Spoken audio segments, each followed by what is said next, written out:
OpenClaw just shipped v2026.3.31, and this one is massive. 103 commits from over 50 contributors, 6 breaking changes, a brand new task flow engine, and security defaults that will break your plugin installs if you're not paying attention. This is one of the most significant OpenClaw releases we've covered. Let's start with what's gonna break. There are 6 breaking changes in this release, and they're not cosmetic. The biggest one is plugin security. Built-in dangerous code findings and install time scan failures now fail closed by default. That means if a plugin triggers a critical security finding during installation, the install just stops, dead. You have to explicitly pass a dangerously force unsafe install flag to override it. This is a fundamental shift from the previous opt-in model where risky plugins could silently install without warning. The legacy provider compatibility subpaths and bundled provider setup are also deprecated now, with migration warnings pointing you to the documented plugin SDK entry points. Node commands now stay disabled until node pairing is explicitly approved. Previously, device pairing alone was enough to expose declared node commands, which was a security gap. That's closed now. On the gateway side, Trusted Proxy now rejects mixed shared token configurations outright, and local direct fallback requires a properly configured token instead of relying on implicit same-host authentication. The duplicated nodes.run shell wrapper has also been removed from the CLI and agent nodes tool, so node shell execution always goes through x-host equals node, and node-originated runs are now restricted to a reduced trusted surface. If you're running a multi-node setup, you absolutely need to test your auth flow before upgrading. Run OpenClaw Doctor after updating to catch any configuration issues. Now the big feature. OpenClaw has turned its background task system into a real shared control plane. Previously, tasks were just ACP bookkeeping, scattered across different execution contexts with no unified view. Now, ACP tasks, sub-agent runs, cron jobs, and background CLI execution all run through one unified SQLite-backed ledger. Everything is tracked in one place. You get a new set of CLI commands to manage them. OpenClaw Flows list shows all active flows with their status, task count, and when they started. OpenClaw Flows list gives you a detailed breakdown of each task in a flow, showing exactly which tasks are completed, which are running, and which are blocked. OpenClaw Flows Cancel lets you kill a running flow cleanly without leaving orphaned tasks. Multitask flows remain separate from one-task autosync flows, so your simple background runs don't get tangled up with complex orchestrations. Blocked state persistence also means you can retry cleanly without losing context. Security got a serious upgrade across the board.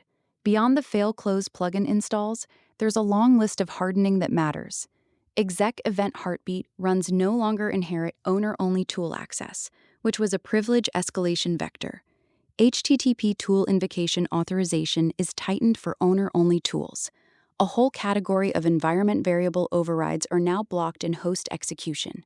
That includes proxy settings, TLS configuration, Docker endpoints, compiler paths, Python package index URLs, and Python root overrides. Think about that. Previously, a crafted request could potentially redirect package resolution or Docker builds. Not anymore. The exec system now defaults to host auto, which resolves to sandbox when available and fails closed without it. Implicit exec no longer has a permissive fallback.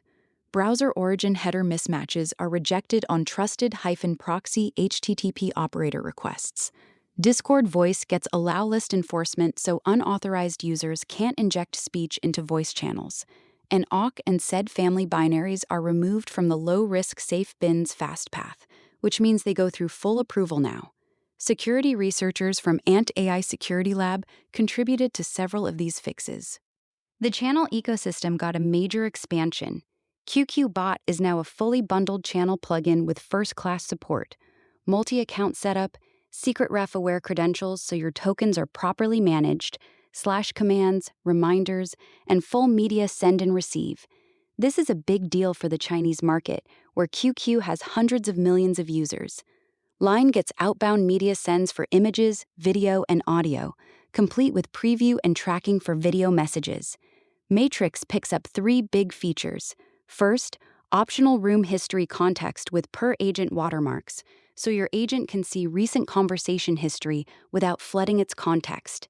Second, draft streaming, which means partial replies update the same message instead of spamming the channel. And third, per DM thread reply overrides with proper session isolation. Slack gets native approval routing that keeps prompts inside Slack instead of bouncing to another interface. WhatsApp agents can now react with emoji to incoming messages, which sounds small but is huge for natural interaction. Telegram migrates from the deprecated group mentions only config to the new groups require mention structure. And Nostr now verifies inbound event signatures before pairing or triggering side effects, preventing forged DM events. MCP support takes a big leap forward. You can now configure MCP servers as remote HTTP or SSE endpoints with authentication headers. You're no longer limited to local STDIO transports where the server has to run on the same machine. This opens up centralized tool servers, shared team infrastructure, and cloud-hosted MCP endpoints. There's also optional streamable HTTP transport selection and per-server connection timeouts, so you're not stuck waiting on a slow remote server. Tool names are now bundled with provider-safe names using the server name __ tool name pattern, which prevents collisions between servers. Tool results from aborted or errored turns are now preserved in context unless truncation explicitly drops them, which is a quality of life improvement for long-running conversations. And bundled MCP tool schemas are normalized on the WebSocket and responses path, which fixes the OpenAI rejection issue that was biting people trying to use MCP tools through OpenAI-compatible providers. Looking at the full release on GitHub, you can see the scale of this drop. 103 commits from over 50 contributors, including security researchers from Ant AI Security Lab and community contributors like Vincent Koch, Velvet-Shark, and Chain710. Released by Peter Steinberger, signed with SSH key verification. The bug fix list alone covers gateway auth, configuration handling, image processing, runtime stability, and platform-specific fixes for iOS, Android, and Docker. This is the kind of release that reshapes how you think about OpenClaw's entire architecture. What makes this release significant isn't any single feature, it's the direction. OpenClaw is shifting from a tool that runs agents to a platform that orchestrates them. Task flows give you real visibility into what your agents are actually doing across every execution context. Fail-close security means the defaults are finally safe. You have to opt into risk, not out of it. Remote MCP support opens up entirely new deployment patterns where tool servers can live anywhere.